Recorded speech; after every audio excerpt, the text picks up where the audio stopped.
So, welcome back to the Shadowrun Returns Let's Play. And you might be noticing there's like a few differences. First off, we're not where we're... If you're watching on YouTube, you'll notice there's a few differences. First off, we're not where we left off. Second of all, I seem to have lost a lot of hair. What happened is that I lost the footage of the last recording session for this LP that I actually completed it on. Because of Twitch's VOD changes. Unfortunately, I didn't highlight that section fast enough, and it got deleted. Which is a bit unfortunate. But, so it's a few months later where I've actually had time to sit down again, and actually it might only be a month and a bit after that. Can't remember the exact date.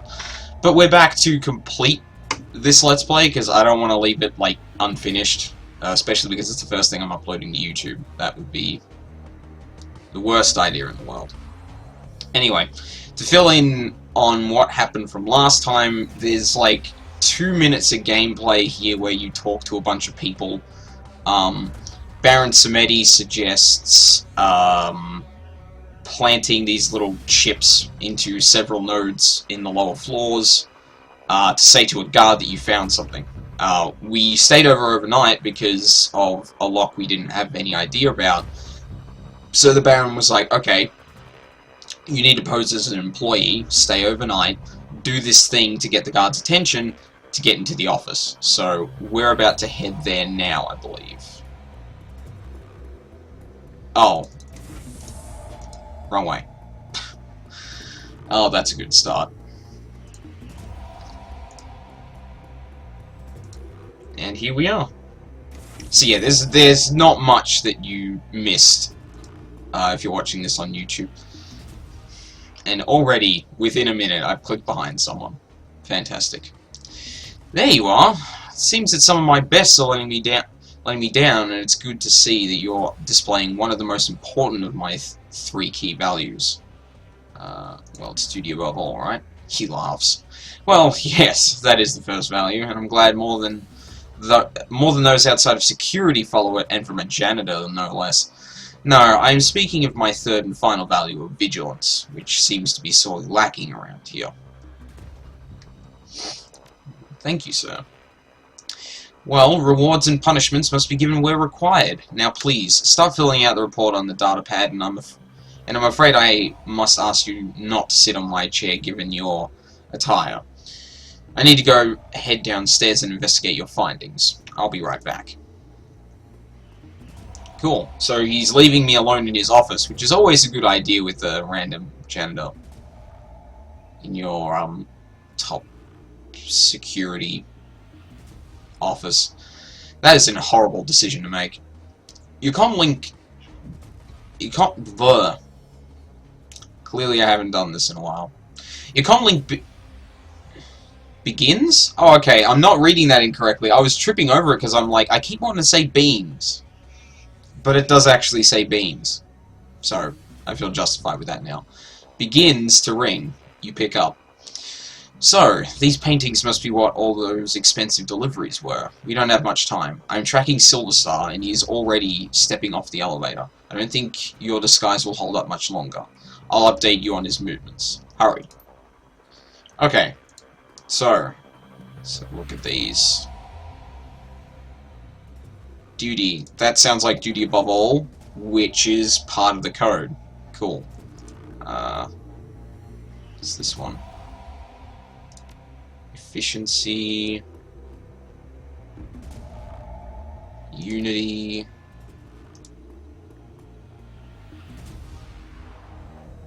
Independence. I'm guessing this last one is probably vigilance, which is what he was talking about before. Okay. So out of efficiency, independence, and you know what? I reckon it's efficiency. And I know I played this before, so I probably already know, but honestly, I can't actually remember. He has a few guards, a tech worker, and very nervous wage slave gathered in the boardroom and is beginning to question them. It's alright, I have plenty of time. Or should have, at least.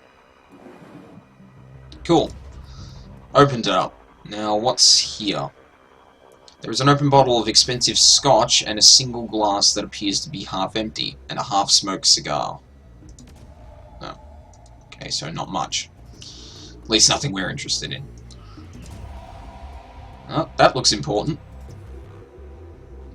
There is a safe that has a large DNA scanner on the... Oh. Fantastic. Well, maybe we can take something off the glass or cigar. It's probably the best way to do it. Yep. Fantastic. I got the cigar. Put the moist end on the DNA scanner. Cannot believe that worked, but alright. With a click and a faint hiss of escaping air, the safe opens. Take the sample. Now, this is a sample of 8 Project Aegis that we're looking for. The thing we spent all this time actually trying to get. Great work. The time for stealth has passed. It has set off every alarm in the system, but I have unlocked the executive elevator and your path is clear. Head to the elevator and make your escape. Alright, well, I hope the Baron actually came through on his promise this time, because if you remember, the very first step I took into this building, his promise of no one being around was, like, incorrect immediately. It was amazing. But it looks like we're getting out of this relatively safe, so can't really complain.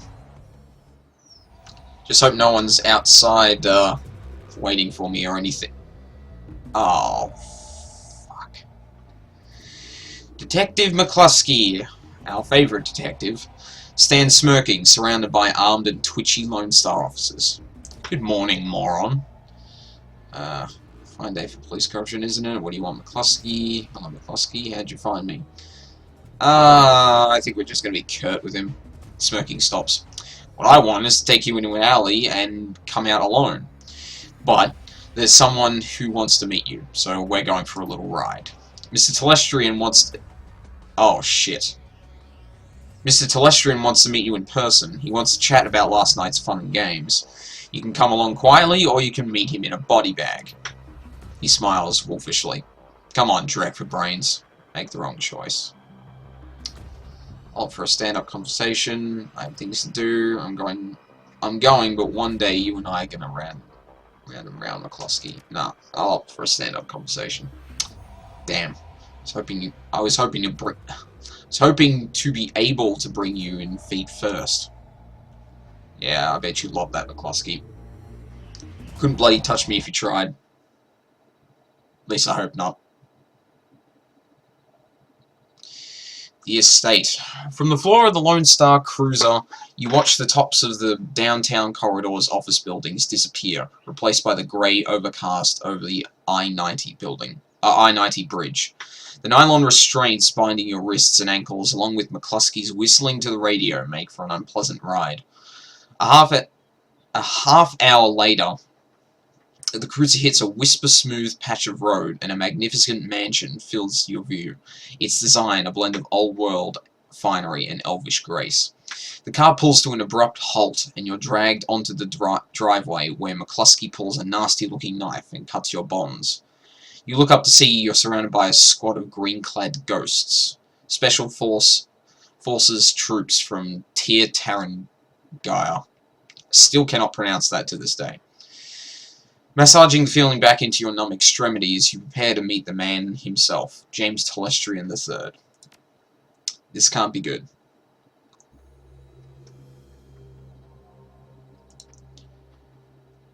Kluski smirks. Want some advice, moron? Of course you don't. You're a Shadowrunner and you live by your own rules, don't you? I suggest you keep your smart-ass remarks to yourself this time, Alf. Mr. Telestrian isn't some street meat you can impress or intimidate. He's the brains behind the throne of Tir Tarangaya. Second type of pronunciation I've had for that. And it's only been like 10 minutes. That bodes well. And one of the richest men in Seattle. And he holds your leash. Should I be impressed? Richer than hell elves. Take a dump the same way I do, McCluskey. Yeah. His eyes say, "I'd love to kill you now," but his mouth continues to smirk.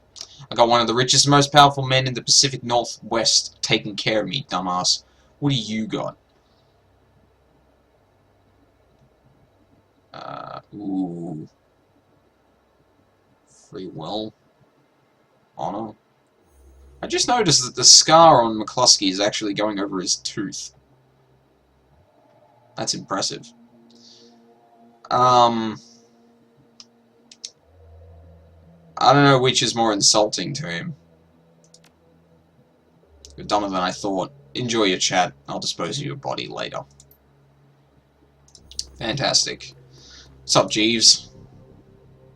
The fussy elf with the air of a Victorian butler studies you from your toes to the tips of your pointed ears before he speaks.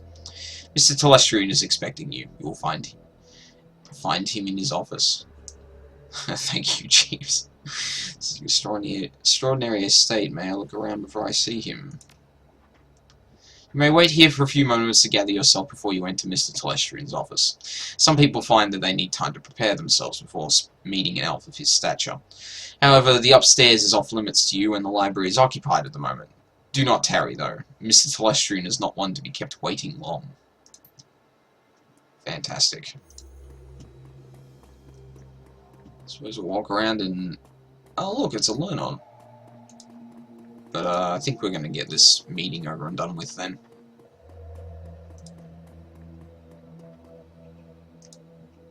James Telestrian. As you approach, James Telestrian looks up from the computer screen built into the surface of his desk and assesses you. Calculating and cold, a practiced smile comes to his face. He vibes the kind of rich you don't get from Trivet. It's not the clothing or the trappings or the bow before your betters mansion. It's something else. The feeling that you're being categorized as a resource or a liability or a pawn. I've been reviewing the results of your visit to my Seattle office last night. I admit, they are impressive. You've generated a considerable amount of damage to my office complex, killed or wounded many of my security personnel, and cost my Vice President of Security his job. In 24 hours, you have accumulated quite a bill for me, sir. How do you intend to settle your debt?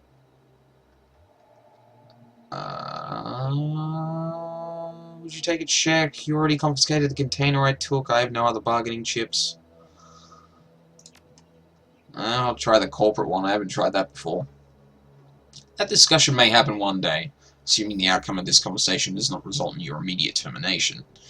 When one is in my debt, they remain in my debt until such time that I decide that debt is repaid.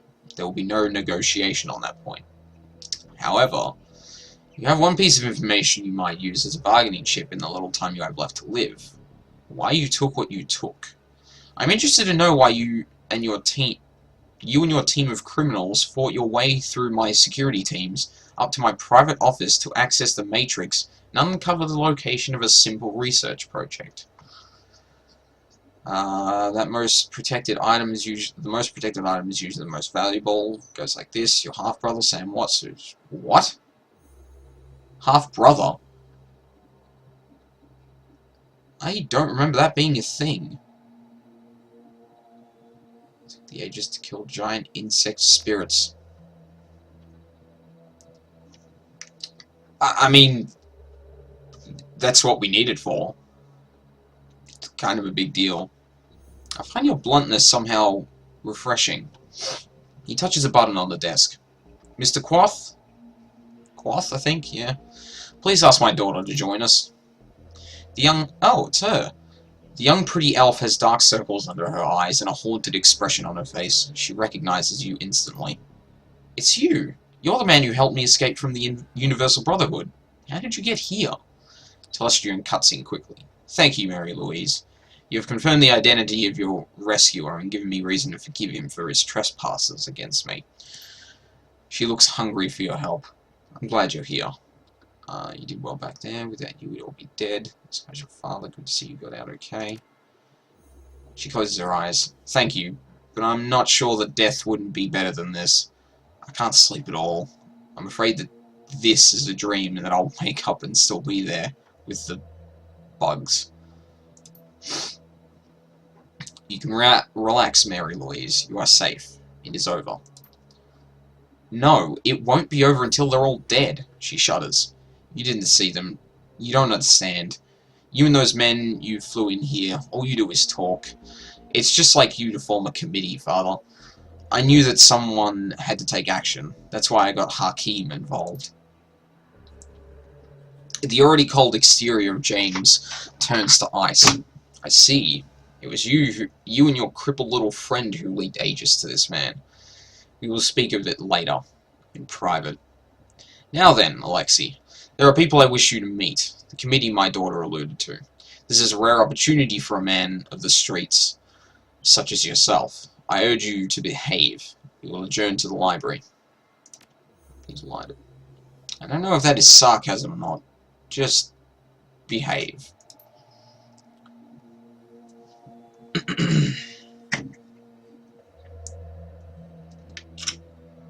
There is a weight in Telestrian's library, a sense of magnitude and of purpose.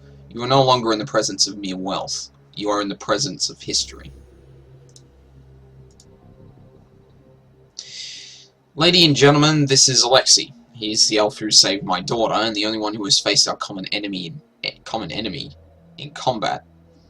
Herr Brackhouse, what does the representative of the Grey Dragon, Lofweir, have to tell us about the magical insect this Shadowrunner uncovered? Brackhouse speaks slowly with a deep, melodious German accent that I will in no way try and imitate. He takes his time, accentuating each word, relishing each vowel and each consonant, tasting them as if they were a delicacy. My Lord Lofweir has witnessed the insect spirit's physical manifestation before, roughly 9,000 years ago. As you are aware, magic ebbs and flows from the earth, cycling from peak to peak over the course of 5,200 years. It's awfully specific. As the level of magic grows. Hans, dear, I love you, but you could babble on forever, and I believe time is of the essence. The painted elf addresses you. Alexei, is it? Delighted. The bug you fought was not merely a magically awakened animal like a wyvern or hydra, or anything else in the sixth world. In fact, it isn't from this world at all. It's the physical embodiment of an insect from another plane of existence. I imagine that moving from one plane of existence to another isn't easy. Before you go on, how the hell are you? Who the hell are you and why are you dressed like that? Is that why I couldn't kill it? I believe that would explain why yep, we'll go with that. Spirit is extra planar. Learn eyes you keenly. Bravo! That is precisely the idea. The insect spirit exists on both planes simultaneously. I've been impressed with you for some time, Alexei. It is good that you are here. Now, an insect spirit can't simply thumb a ride through astral space and show up on Earth late for dinner. Dinner in this case being us. Two elements are required to bring one across the void. A shaman and a host. First, the spirit calls upon a shaman, often in dreams. The spirit seduces the shaman with the promises of great power. The shaman then accepts the spirit as his totem. Next, the insect spirit requires a suitable host. The best candidates are the weak and the disaffected and the disenfranchised. In short, the weak-willed. Their minds are the most susceptible to suggestion, which is helpful in making the transformation. As you may imagine, these are the sort of people easily attracted to a cult, such as the Universal Brotherhood. Finally, by performing what has to be a totally disgusting ritual, the shaman serving the insect totem implants the spirit into the host, willingly or not. Then, it's feeding time. Harlia Quinn is correct. Wow. I appreciate the punctuation, making sure you know exactly how he's pronouncing that. The insect spirit will then slowly consume its host, while transforming it into the spirit's own insectoid body, thus manifesting itself fully on this plane. What's this have to do with a grey dragon and an elf who likes cosmetics? Whiz, bugs from another dimension need killing. I get it. I don't like the sound of this. As much as I want to go with the sass route, I feel like this is most appropriate. You shouldn't. It's bad. Really, really bad. The initial bugs prepare a nest for the summoning of a queen. Once a nest has its queen, she literally explodes with newly manifested insect spirits. They swarm out of the nest, feasting on all the flesh they can find, and implanting more insect spirits into the fresh corpses. Again, and again, and again. The room falls silent as they all consider the scenario. Faces grim. Telestrian breaks the silence. This is not an infestation, Alexei. It is an invasion. My Lord Lufware knew this day would come, but he did not know precisely when nor where. Your rescue of Mr. Telestrian's daughter has exposed the existence of an insect spirit for the first time in this cycle of the world. Then why don't you just fire a cruise missile at the Brotherhood and call it a day? Well, we know exactly why we can't do that. Because the bugs are impenetrable. So you're early to the party this time. That gives you the upper hand, right? We are not early. We merely have experience on our side. The insect spirit is only a resident in the transformed host's body. Conventional weapons can hurt the body and expose the spirit, but the spirit itself cannot be destroyed by mundane means. Hence, Project Aegis. Herr Telestrian's biotechnology and agricultural division worked with my Lord Lofwere's unbelievable. Should be able to pronounce this. Thaumaturgical engineers and designed Project Aegis to destroy an insect spirit once it is released from its host. The formula, a fluorescing astral bacteria strain, exists in the physical and astral plane at once and can thus affect the insect spirit. Now that was a mouthful. Did you memorize it, or are you reading it off index cards? My Director of R&D, Diane Ravenwood, will explain how Project Aegis will be used in the field. Dr. Ravenwood? Our weapons specialists have rapidly prototyped a delivery device for the fluorescing astral bacteria strain. They've created some prototype launchers which fire Aegis-filled shells. When fired, the shells will discharge a high-velocity stream of the bacteria. In order to destroy one of the bugs, it must be first damaged using conventional weapons or magic until the spirit is released from the host body. Then the insect spirit must be shot with the Project Aegis prototype launcher to destroy it. So in order to stop an invasion of insects from another dimension, a dragon and an elf co-created a magical insecticide. Aegis is a multi-dimensional bug spray? Ooh. There's a couple of good options. So in order to stop an invasion... Yes. Crudely put, but accurate. We must stop the Universal Brotherhood from summoning a queen, and we must stop them immediately. You are the only one who has been inside their facility, and the only one who has personally fought these creatures before. That, along with your highly effective assault upon my property, indicates that you are the ideal person to lead the attack. Flattered. Glad you're convinced, because I'm not. No one's ever used this magic bug juice before. What actually makes you think Project Aegis will actually work? Harlequin. He grins and his red lipstick catches the light. Because it has to. It's not really a good indication, but come on, kid, when fate taps you on the shoulder, you gotta pay attention.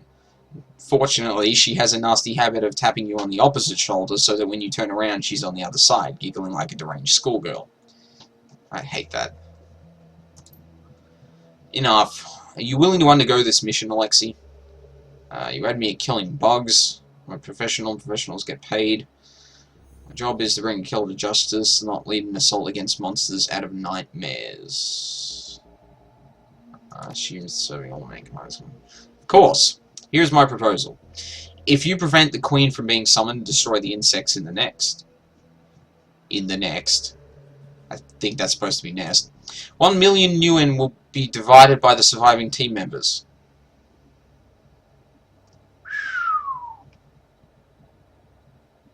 Yeah, I'm happy with the million. Excellent. He claps his hands as if seeing the circus for the first time. I love the way the short-lived are willing to die even faster. It's very inspirational. Brackhouse raises his hand and Harlequin's clapping stops.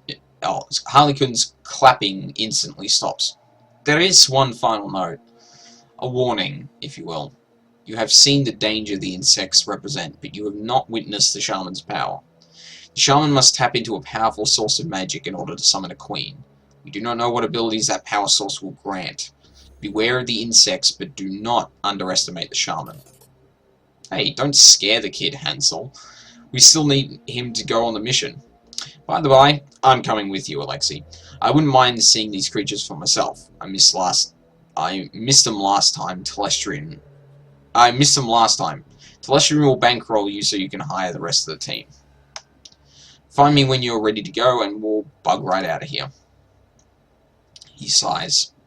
Yes, speak with Harlequin when you are ready to depart. If you wish to acquire additional supplies for your mission, find my assistant, Quoth. He is highly resourceful.